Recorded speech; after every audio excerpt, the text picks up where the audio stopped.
السلام علیکم ورحمۃ اللہ وبرکاتہ. امید کرتا ہوں آپ لوگ خیریت سے ہوں گے. ہاکائی کے ایک اور ایپیسوڈ کے ساتھ آپ کا میزبان محمد سعد اسلم حاضر خدمت ہے. عدنان مرزا صاحب اس ایپیسوڈ میں ہمارے ساتھ موجود ہیں ہمیشہ کی طرح. عدنان صاحب بہت بہت شکریہ آپ کی آمد کا. اور پہلے آپ یہ بتائیے آپ کی عید کیسی رہی؟ الحمدللہ بہت اچھی گزری. اچھی رہی ماشاء اللہ. اچھا عدنان بھائی، سوڈان کی صورتحال رمضان کے آخری عشرے میں بھی بہت خراب صورتحال تھی، اور ابھی بھی متواتر صورتحال ویسی ہی ہے جیسی پہلے تھی. تو ہمارے جو ناظرین ہیں ان کے لیے کیا اپڈیٹس ہیں وہاں سے آپ کے پاس؟ اپڈیٹس یہ کہ آپ نے سنا ہوگا تھوڑا بہت نیوز کے اندر کہ دو جنرلز جو ہیں وہ آپس میں اتھارٹی کے لیے لڑ رہے ہیں. ٹھیک ہے، اس کا تھوڑا سا میں آپ کو بیک گراؤنڈ بتا دیتا ہوں کہ سودان جو ہے جب سے برٹش سے آزاد ہوا اس کے بعد سے ملٹری گورنمنٹ کے انڈر ہی رہا فار دا موسٹ پارٹ. آپ 1956 سے لے کے آپ سمجھیں آلموسٹ 2019 تک پہلے ایک کو ہوا، پھر اس کے بعد دوسرا کو ہوا، پھر 2019 میں جب آپ کا یہ عرب اسٹریم کے بعد سے کافی پریشر پڑا تھا اس ایریا کی مڈل ایسٹ کی جو گورنمنٹس ہیں. اس وقت عمر البشیر تھے، وہ بھی 30 سال رہ چکے تھے حکومت میں، اور تو ان کے اوپر کافی پریشر تھا حکومت چھوڑنے کے لیے. انٹرنیشنل کرمنل کورٹ ان کے پیچھے پڑی ہوئی تھی. تو اس وقت دو جنرلز تھے، ایک سوڈان کی آرمی میں اور ایک ان کا ہے ریپڈ سپورٹ فورسز کا جنرل. یہ دونوں یہ جو دوسری فورس میں آپ کو بتا رہا ہوں یہ پیراملٹری ایک فورس عمر البشیر نے ہی بنائی تھی کسی اور مقصد کے لیے. لیکن جب یہ عمر البشیر کو ہٹانے لگے تو ان دونوں جنرلز نے جو ہے نا سپورٹ کیا کہ عمر البشیر کو جو ہے نا ہٹا دیتے ہیں. اور یہ لوگ پھر ایک کولیشن کے تحت یہ لوگ پاور میں بیسکلی آئے سوڈانیز آرمی. انہوں نے اس وقت انٹرنیشنل آپ کے ویسٹرن پاورز کی طرف سے تھوڑا سا پریشر تھا کہ ڈیموکریٹک فورسز کو بھی آپ اس میں شامل کریں. تو تھوڑے عرصے کے لیے ایسا ہوا کہ انہوں نے کہا چلو ہم ایک ٹرانزیشن ایک لیتے ہیں، اس میں ایک گورنمنٹ بٹھاتے ہیں، اس میں ایک نان ملٹری آدمی کو رکھتے ہیں، اور پھر 2 سال کے بعد الیکشن کرا لیں گے. پھر جو 2 سال جب مکمل ہونے کو آئے تو انہوں نے الیکشن سے پہلے جو ہے نا وہ ایک کو کر دیا، اور خود سوڈانیز ملٹری جو ہے نا آ کے بیٹھ گئی. انہوں نے کہا سارے پولیٹیشنز کرپٹ ہیں یہ وہ. اور پھر یہ جو دوسرے جنرل تھے RSF کے ریپڈ سپورٹ فورسز کے، انہوں نے بھی اس کو کا ساتھ دیا، اور پھر ان دونوں جو جنرلز ہیں آپس میں مل بانٹ کے بیسکلی گورنمنٹ چلا رہے تھے. ٹھیک ہے، تو اب یہ ہوا کہ 2023 کے اندر ہیڈ ٹو ہیڈ یہ لوگ اس لیے آئے کیونکہ اب جو ہے نا وہ چاہتے کہ ایک جو سوڈانیز آرمی کے انڈر جو ہے نا RSF آ جائے. لیکن RSF کا جو جنرل ہے محمد حمدان، اس کو ایسا لگا کہ اب جو ہے وہ اس سوڈانیز آرمی کی بھی اتنی زیادہ پاور نہیں ہے جیسے پہلے تھی، تو ابھی مجھے جو ہے نا اس سے زیادہ حصہ چاہیے جو یہ مجھے دینا چاہ رہا ہے. تو اس لیے یہ آپس میں لڑ رہے ہیں. آپ کو پتہ ہے سودان جو ہے افریقہ کے اندر ایک بہت بڑا ملک ہے. جی بالکل. اس کو پہلے تو سب سے بڑا ملک تھا، لیکن تھوڑے عرصے پہلے ہی یعنی ساؤتھ سودان ان سے الگ کر دیا گیا. اور تو اب جو یہ سلسلہ ہے اس میں یہ جو جنگ ہے یہ بیسکلی ریسورسز کے بیس پہ ہے. اس میں فورن پاورز انوالوڈ ہیں. ٹھیک ہے. سوڈانیز آرمی کے جو ہیڈ ہے وہ عبد الفتاح البرہان، ان کو ایجپٹ کی طرف سے سپورٹ ہے، ان کو باقی کچھ ویسٹرن کنٹریز سپورٹ کر رہی ہیں. ادھر کا جو جنرل ہے بیسکلی محمد حمدان دگالو، اس کو رشیا کی طرف سے سپورٹ ہے. UAE اور سعودی عربیہ بھی اس کو سپورٹ کرتے ہیں.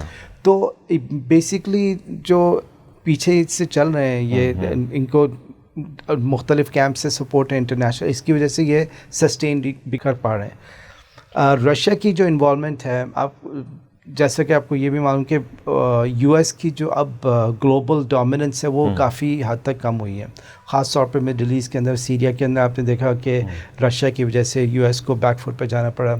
یہاں پہ بھی رشیا کی انوالومنٹ خاصی ہے. رشیا یہاں سے بہت سارے ریسورسز لے رہے ہیں. سونا جو ہے اچھا خاصا سونا یہاں سے مائن ہو کے جو ہے نا رشیا بہت سستے داموں میں خرید رہا ہے. آپ سمجھے کہ ایک ٹرک لوڈ جو ہے، اب ظاہر ہے وہ ریفائن نہیں ہوا ہوتا، لیکن ایک ٹرک لوڈ جو ہے وہ رشینز اس کے $4,000 پے کرتے ہیں, اور آپ کو پتہ ہے 1 ounce جو سونا ہے آج کل انٹرنیشنل مارکیٹ میں تقریباً $2,000 کا ہے. بالکل ایسے ہی. تو ایک ٹرک کے اندر پتہ نہیں کتنے, بہت زیادہ آؤنسز ہوں گے. بالکل ظاہر ہے. اس کے باوجود وہ صرف $4,000 وہاں پہ کرے, لیکن پھر ظاہر ان کی اور بھی کاسٹ ہوگی لاجسٹکس کی, لیکن but they are still getting it for cheap. تو وہ جو جنرل ہے آپ کا محمد حمدان دگالو, اس کو وہ کافی عرصے سے جو ہے یہ جو رشین جو اینٹی ہے جو وہاں پر کام کر رہی ہے ویگنر گروپ, اس کو وہ اور بھی جگہ ہم نے مالی کے اندر ڈسکس کیا تھا, وہاں پہ بھی تھے, تو وہ اس میں انوالو ہیں, وہ ان کو پروٹیکشن دے رہے ہیں. تو ابھی تھوڑے عرصے پہلے جب یہ سلسلہ فائٹنگ کا شروع ہوا آپس میں, اس سے پہلے جو سوڈانیز ملٹری ہے اس نے میرے خیال سے یہ ویگنر گروپ کے کچھ لوگوں کو اریسٹ کیا تھا.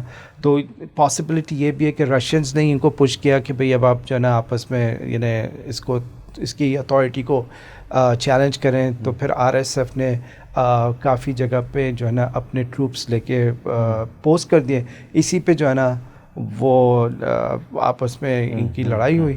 اس میں تقریباً اب تک تقریباً 500 کے قریب لوگ کی جان جا چکی ہے, ہزاروں جو ہیں وہ ڈسپلیس ہو چکے ہیں, اور بہت سارے ملکوں نے, آلموسٹ سبھی ملکوں نے جو فارن ملک تھے جن کے لوگ وہاں پہ تھے, انہوں نے اپنے ایمبیسی کاؤنسلیٹ یا اسٹوڈنٹس جن کو بھی تھا واپس بلا لیا ہے. تو یہ صورتحال ہے ان اے نٹ شیل کہ سودان میں کیا ہو رہا ہے. اور سیڈلی ایک بہت بڑا مسلمان ملک, اس میں صورتحال جو ہے وہ انتہائی ابتر اور خراب ہوتی چلی جا رہی ہے ہر گزرتے دن کے ساتھ. لیکن یہ ایک بہت بڑا پوائنٹ ہے جو ابھی آپ نے ریز کیا ہے کہ کیونکہ محمد حمدان جو ہے وہ RSF کے جو جنرل ہیں جی, وہ پہلے سے رابطے میں تھے اور ان کے اچھے تعلقات تھے رشیا کے ساتھ. جی, تو یہ بھی پاسبلٹی ہے کہ وہ چونکہ ویگنر گروپ کے لوگوں کو اٹھایا ہے آرمی نے, اس وجہ سے انہوں نے پش کیا. یہ ایک بہت بڑا پوائنٹ ہے, یہ ایک بہت بڑا پوائنٹ. لیکن اس کے علاوہ یعنی میں نے آپ جیسے سعودی اور UAE کا مینشن کیا, ایجپٹ کا مینشن کیا, یہ سب اس ریجن کے اندر جو ہے نا ان سب کے انٹرسٹس ہیں. تو وہ اپنے انٹرسٹ کو پرسو کرنے کے لیے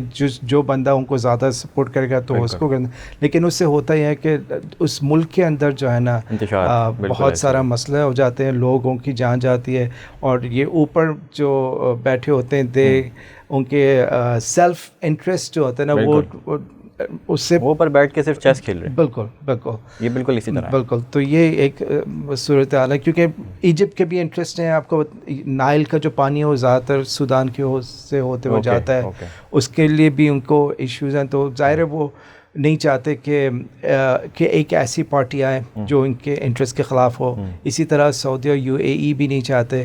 ان کو ایشو یہ ہوتا ہے سعودیز اور اماراتیز کو کہ ان کے ارد گرد کوئی سی بھی ملک میں جو ہے ایک اسلام بیسکلی کوئی ڈیموکریسی, اسلامک ڈیموکریسی سکسیزفل نہ ہو.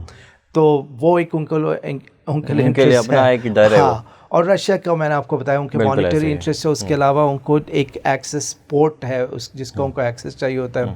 تو وہ بھی جو ہے اب کیا کہتے ہیں ان کو RSF سے مل رہا تھا, اور سوڈانیز آرمی جو ہے اس کو الاؤ نہیں کر رہی تھی. تو یہ سارے انٹرسٹ ہیں, اور یہ آپ کے سامنے ہے کہ اس ملک کے اندر اب دیکھیں کہ صورتحال کہاں تک جاتی ہے. لیکن ہماری دعا اگین یہی ہے کہ اللہ تعالیٰ جو ہے وہ تمام معاملات کو سیٹل ڈاؤن کروا دے, چاہے وہ RSF اور آرمی کے بیچ میں سیٹل ڈاؤن ہو, یا پھر وہ الیکشن کی طرف جائیں اور اس طرح سے ایک الیکٹڈ گورنمنٹ ہے جو کہ ڈیموکریٹک گورنمنٹ ہو اور وہ رول کرے. تو ہوپ فار دا بیسٹ, اور ہماری اللہ تعالیٰ سے یہی دعا ہے. آلرائٹ لیڈیز اینڈ جینٹلمین, یہ تھا ہمارا آج کا سیشن. جو اس وقت تازہ ترین صورتحال ہے وہ چونکہ ہمارا میڈیا اس طرح سے نہیں دکھاتا مین اسٹریم, اور ساتھ ہی ساتھ ہمارے سوشل میڈیا پر بھی اتنی خاص کوئی اس طرح کی چیز نہیں ہے, کیونکہ ہماری پولیٹیکل سچویشن کنٹری کی جو ہے وہ اتنی خراب چل رہی ہے کہ ہمارے لوگوں کو باہر کی صورتحال کے بارے میں بات کرنے کا موقع بھی نہیں مل رہا, اور وہ کرنا بھی نہیں چاہتے. دانوی, بہت بہت شکریہ آپ کی آمد کا. تھینک یو سو مچ. ناظرین, آپ سے ملاقات ہوتی ہے اگلے پروگرام میں. اپنا خیال رکھیے گا. اللہ حافظ.